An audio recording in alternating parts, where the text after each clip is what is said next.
don't know, so I don't want to speculate, but it is something to watch. Here's something that you definitely should be on the lookout for. How the media is going to attack Donald Trump. Let's travel, since we're doing the global thing today, to the Middle East. Hope you have your chastity belt. Well, I guess today, Donald Trump touchdown in Saudi Arabia. This is his first international diplomatic trip, at least of this term for this presidency. And there are quite a few items to watch, so I want to go through them because I do know that there are some legitimate criticisms here. And then there are some completely fabricated ones, some completely illegitimate criticisms that you are going to hear from the media. But first, let's see how this montage is going. President Trump is heading to the Middle East for the first diplomatic foreign trip of his second term, snubbing traditional U.S. allies to visit the deep-pocketed monarchies of Saudi Arabia, Qatar, and the UAE.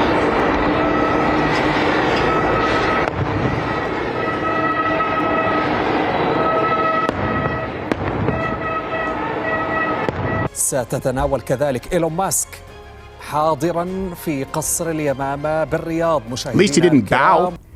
There you go. No audio on this part. The good news is I can go for a picnic. I'm always prepared.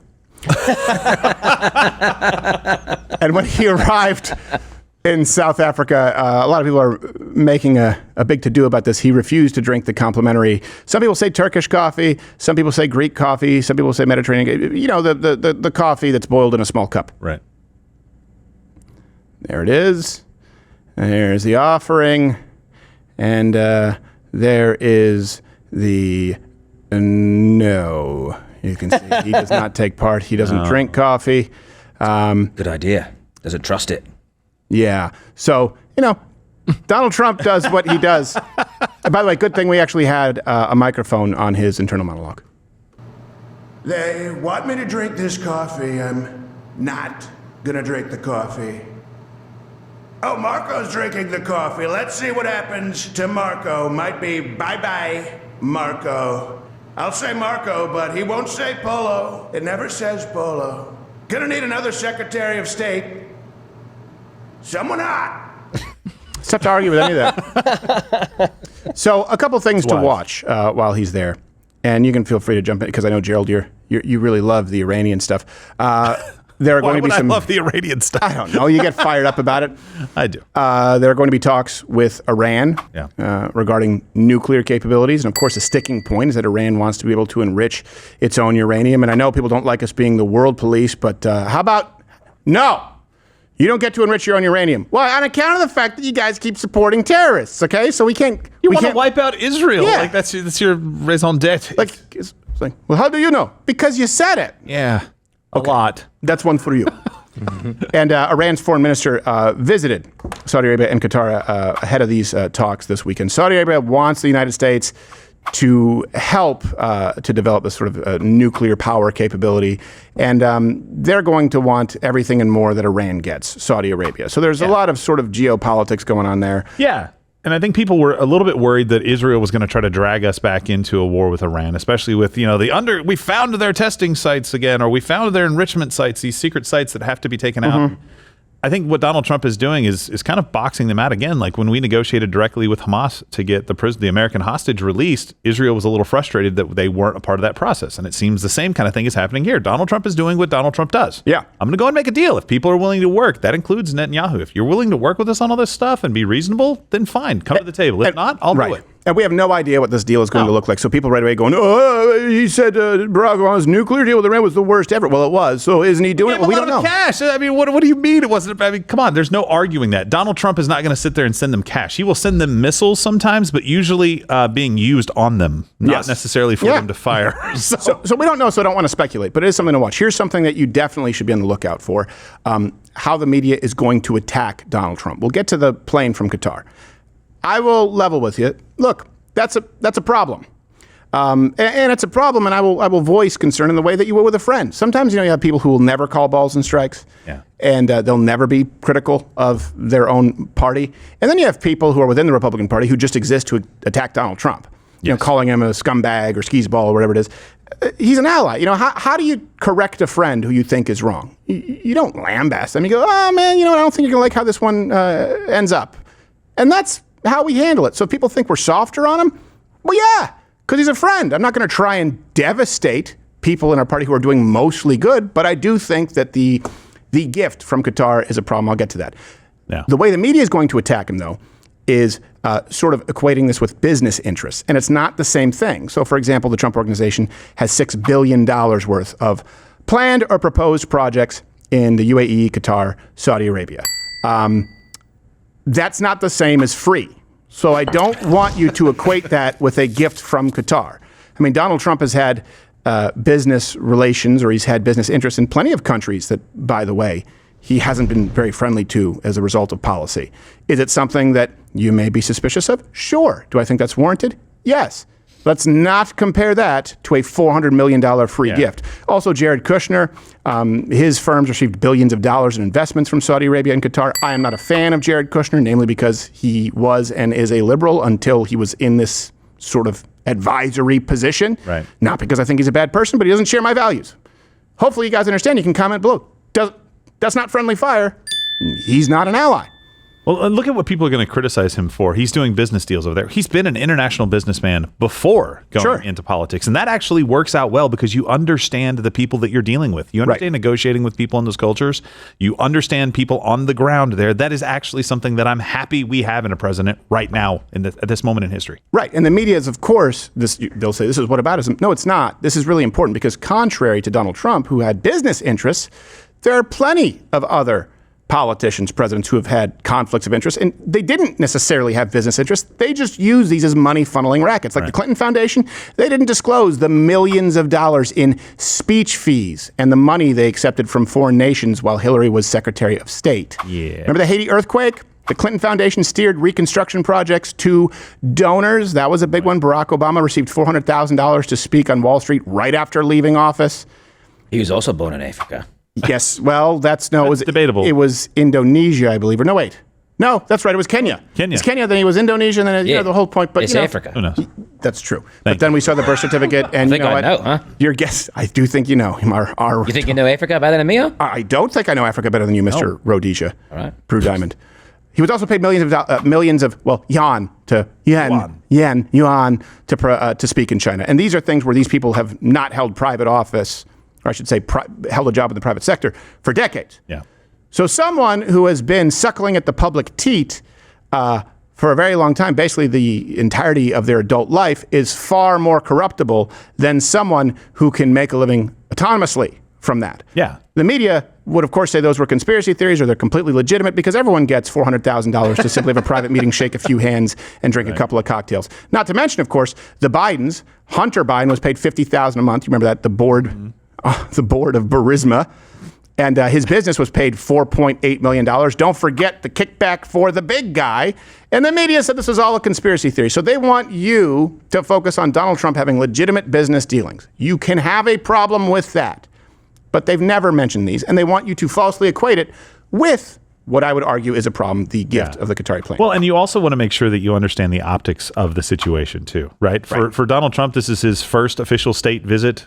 This was the first official state visit he did to Saudi Arabia last time around. He's got a lot of business dealings over there. Jared Kushner's heavily involved over there. Qatar's trying to send us a plane. He's accepting it. We'll talk about that in a second.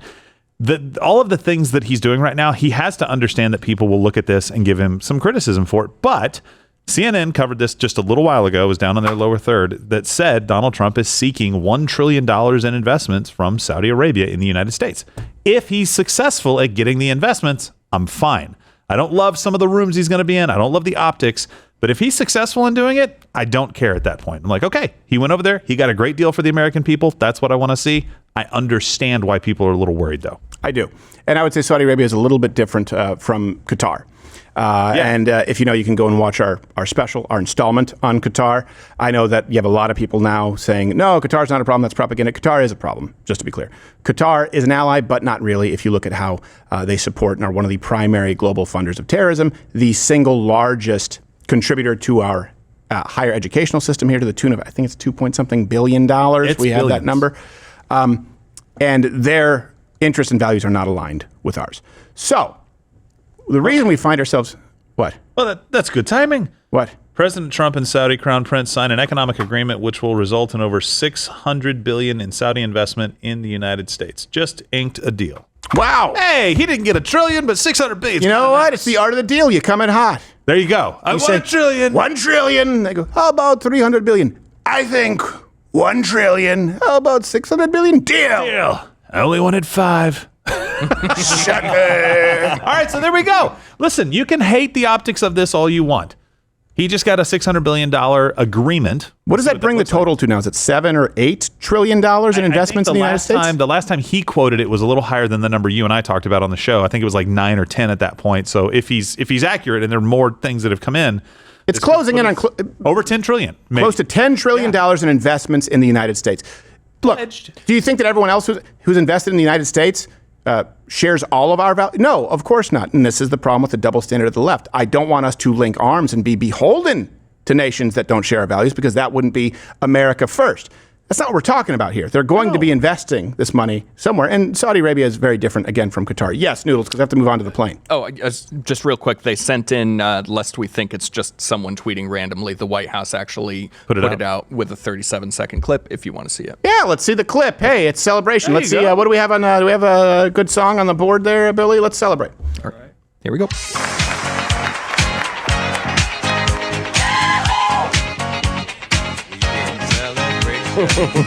Celebrate money. Come on. Make America great. Yeah, I guess it's just him signing. I love how the picture of the 75 feet away. I love how the picture of the prince is way larger than the American flag. They need Russia's desk to set. No, they have big rooms. Russia has big tables. And not a bow to be seen. $600 billion investment.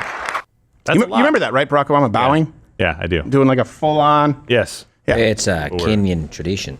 Is it a Kenyan tradition? Oh, thank God we're not on YouTube. Oh, boy. So the Qatari jet. This is also a story of a failure of American industry. And I should say American industry, that get giant no-bid government contracts. So Boeing has screwed up. And so now the Qatari government has offered a gift of a 747 to be the new Air Force One, for those of you who don't know. And it would be, I think the value is roughly $400 million. President Trump has said that he would accept it. Rightfully so. A lot of people are a little bit leery. The White House press secretary, who, by the way, looks refreshed. She's looking good. She has kind eyes, unlike Jen Psaki and that pirate broad. So she said that this is above board. Here's her making the case. What could you tell us about this luxury liner that looks like a hotel in the air? Well, the Qatari government has graciously offered to donate a plane to the Department of Defense. The legal details of that are still being worked out. But of course, any donation to this government is always done in full compliance with the law. And we commit ourselves to the utmost transparency, and we will continue to do that. Do you worry that if they give us something like this, they want something in return? Absolutely not, because they know President Trump and they know he only works with the interests of the American public in mind.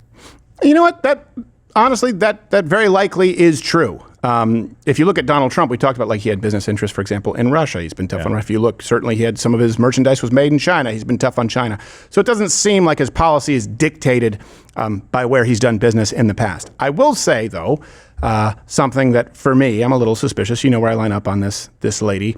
AG Pam Bondi said that the gift was legally permissible, which right away I'm like, I don't know if I trust it because Pam Bondi said it. And she used to work as a lobbyist to Qatar. Oh, I don't know that we have numbers on this, but there's a lot of numbers floating around that are pretty significant in what she was paid to do the lobbying, or at least the funds at her disposal were pretty significant. So, yeah. Bondi has there's a reason we didn't cover her confirmation. There was there's a lengthy track record. Maybe we'll do that someday. You guys can comment below and let us know if you want us to. I'd just rather spend time on people who we know are all bad rather than people who are mostly bad. Correct. CNN this morning, Brian Stelter, completely straight, was fawning still over the fact that conservatives were, quote, turning against Trump, which is why I say the tone, if you support President Trump, you should be critical, but the same way that you would be critical or disagree with a friend. So it's time for Return of the Fat.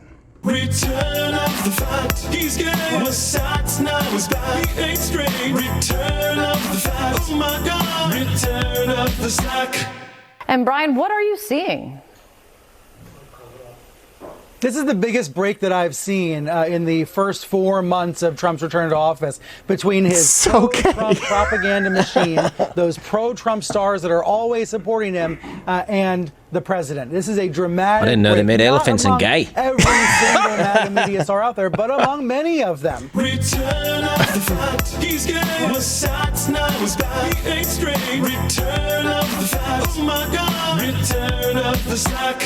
Yeah, see, the left is completely perplexed. They can't understand that people on the right can have disagreements. Now, I'm not talking about the Lincoln Project and the Never Trumpers. No. There are plenty of people who voted for Donald Trump who have nothing even resembling Trump remorse, which is what they're trying to coin, who go, you know what, I don't know if I'm a big fan of this. We can do that on our side. On the left, they have to agree, follow lockstep until they fail, and then they have a David Hogg who wants to purge the party, right? That's how they operate. This is not uncommon on the right. Is it me? You can comment below. I don't know about you, but we have discussions here, I mean, in our studio all the time where we don't agree on everything. Well, I think it's healthy because what we want ultimately is for our country to be better off, for the citizens of this country to be doing better, not necessarily for one person to be in office. Like if we support Donald Trump because he also believes in that.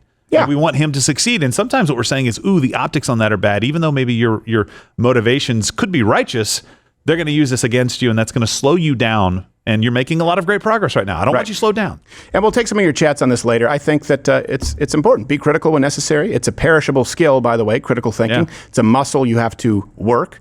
You need to challenge and ensure that your facts are in order when you do it. Don't do what the left does and argue from emotion.